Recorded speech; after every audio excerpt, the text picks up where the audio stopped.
Happy October, everybody, and welcome to what may become known as Magic. Oh, what was it? Magic, Mysteries, and Medicine with Megan Edge. What do you think? I wanted to get the magic in there because so much of what we do in transformative healing is a form of magic. And I don't mean some mysterious kind of magic that's inaccessible or magic like it's done on a stage. I mean the original understanding of magic, which is simply to transform, to change. And that's what we do in transformational healing.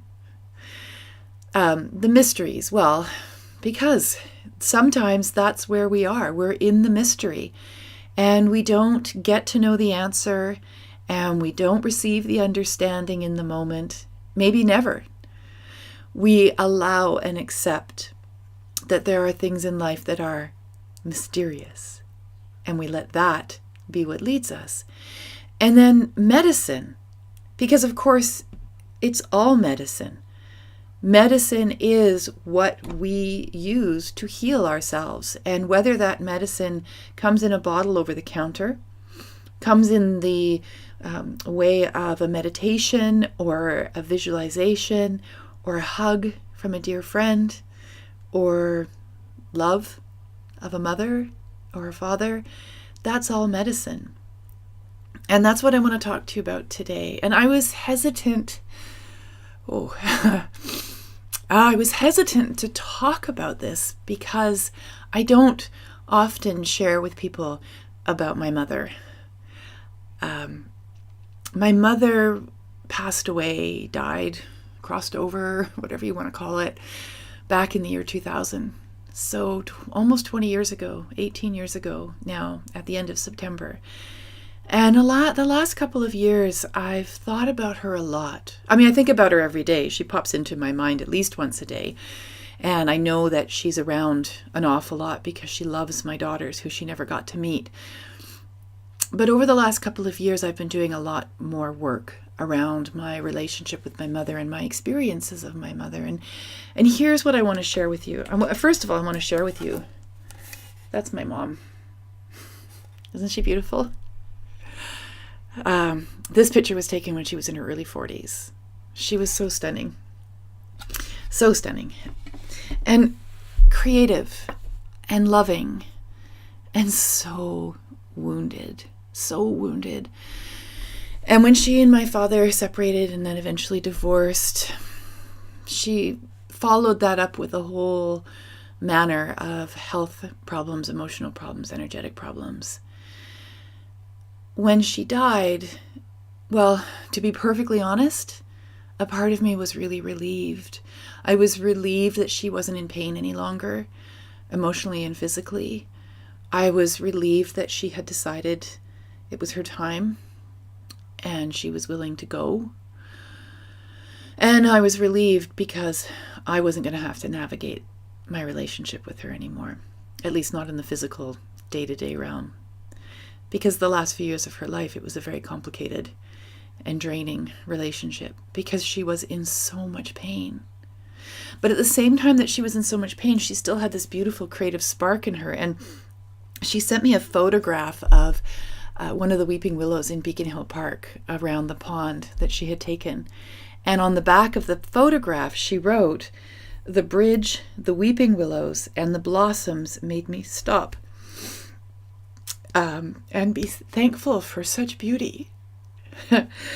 So when my mother died, I was able to get a plaque made, and we put it on the bench that she sat on in Beacon Hill Park when she took that photograph, because it so captured the way that she related to nature and beauty and the gentleness that she really wanted her life to be.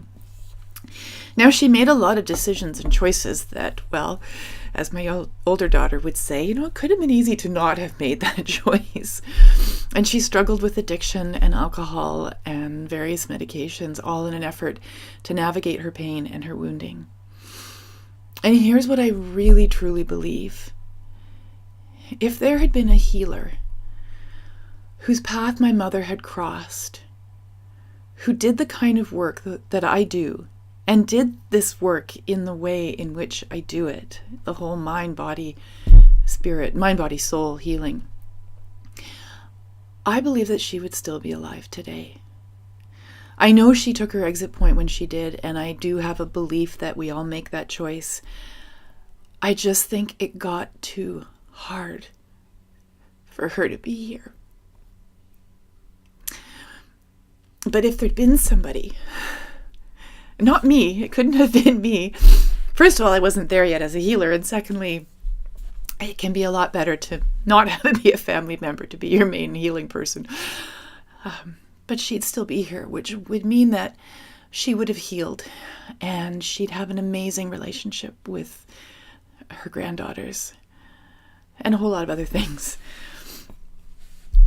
When I say to people, if you think you're a healer, then you are a healer, and the world needs healers, this is how I know how true that is.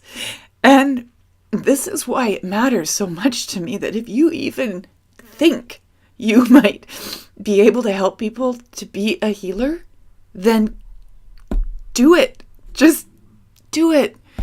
Say yes to the magic. Say yes to the mystery. Say yes to the medicine of being a healer.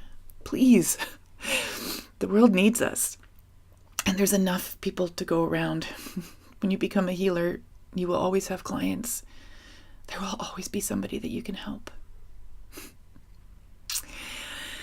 So you remember on an earlier post, I talked about the new nature essences that I had made, and that one of them is called the Mother.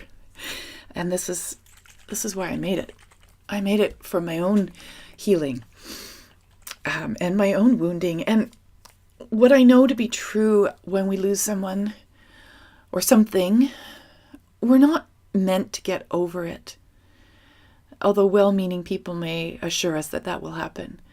I don't want to ever get over my mother's passing. I want to always feel her. I always want to be in love with her. I always want her to be in my life. And so what I've had to do is learn how to live with the loss and allow myself to feel everything I ever felt for her and towards her, even the anger and resentment and regret and hurt, as well as the love and the joy and the support and the creativity that she gave to me.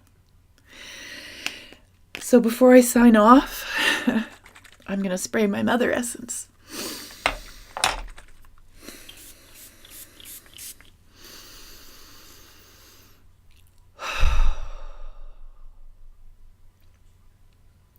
And I'm going to say thank you, Mom, for everything you taught me and everything you gave me, and for your courage. Thanks, everyone.